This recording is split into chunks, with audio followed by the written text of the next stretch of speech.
قوية.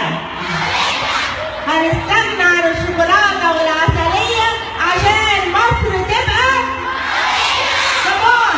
هنستغنى عن الشوكولاتة والعسلية علشان مصر تبقى